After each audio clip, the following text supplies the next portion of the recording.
Well, hi there, this is Shane from Shane's Books and Review, and I hope that you are having a great day today. And welcome back. I'm glad you made it by. Today we're going to be talking about another Ryk Brown book. It is The Legend of the Corinair. The narrations were done by Jeffrey Kafer. And don't forget to stick around to the end of the video so we can find out what we're going to be talking about in the next few weeks. Here we are on the third one of his little series, and the big question is there was so much action in the first book and in the second book. I'm curious to see if this one's actually going to hold up, if it's going to be a good addition, or if it's going to be a book about setup.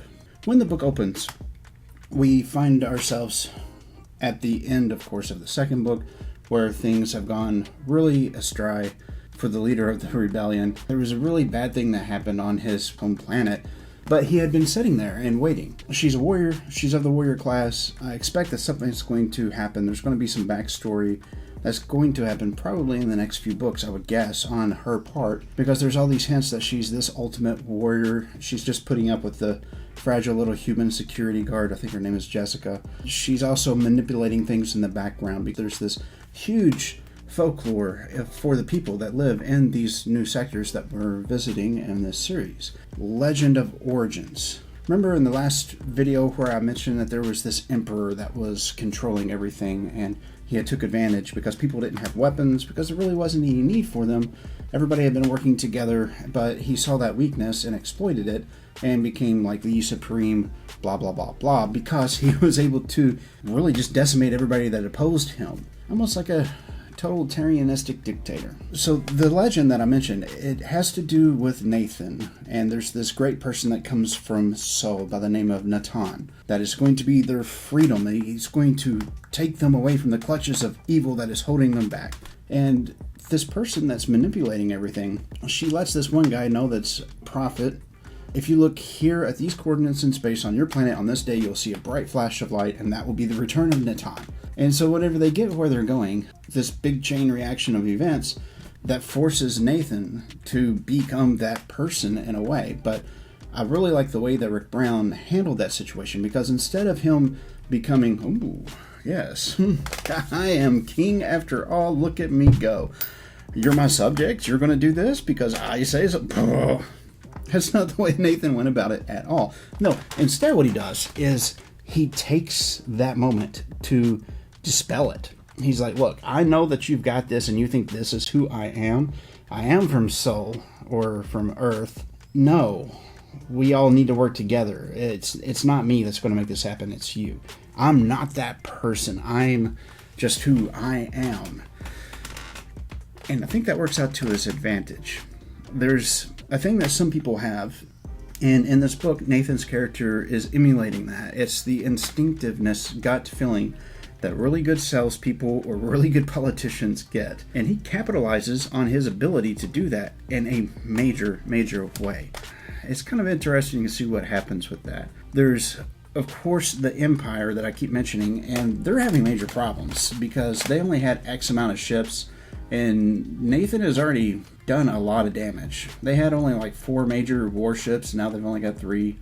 There's probably only 20 ships altogether. To be fair, Nathan's ship is in pretty bad shape as well. It's been in several major battles. They're out of torpedoes. They're coming up with ways to make railgun projectiles that they can make reusable.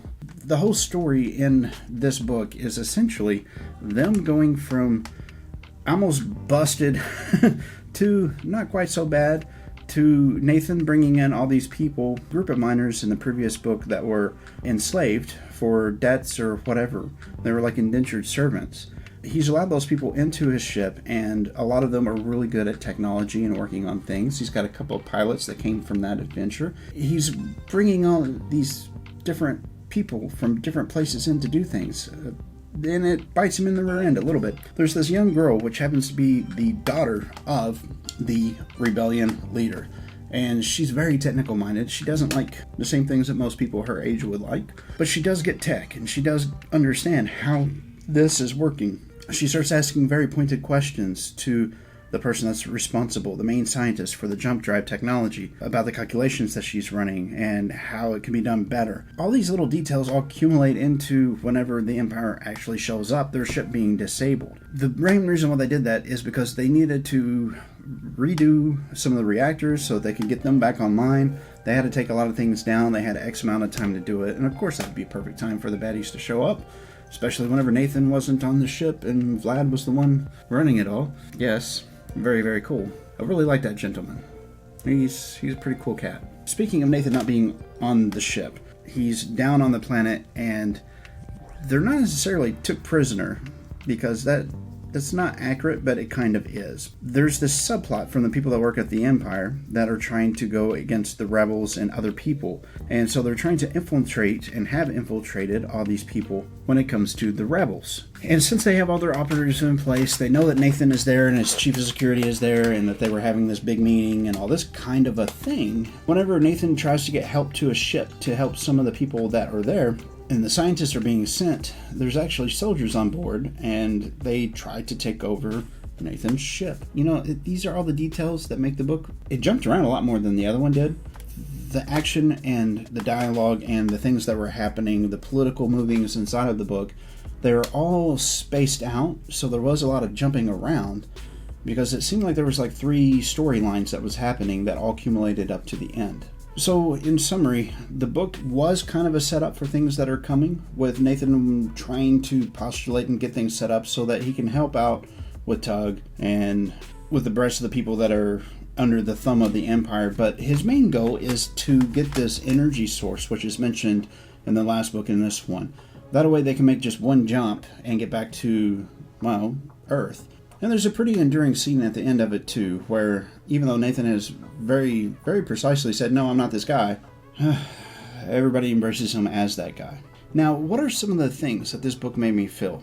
There was a couple of scenes where it kind of got me going.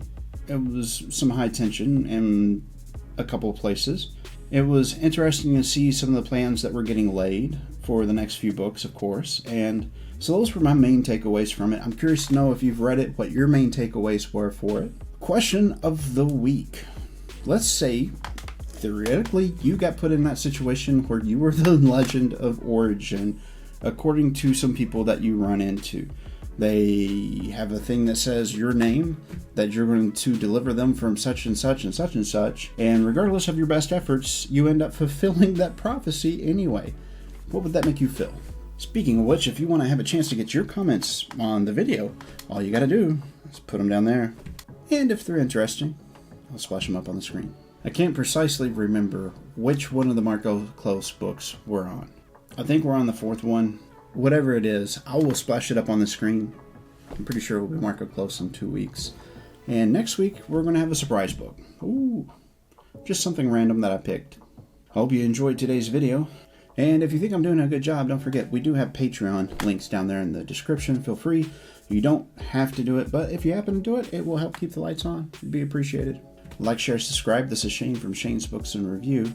I do hope that you have a good weekend and that your upcoming week is a great one. YouTube wants you to see one of these videos over here. Go ahead. And I will see you in the next video.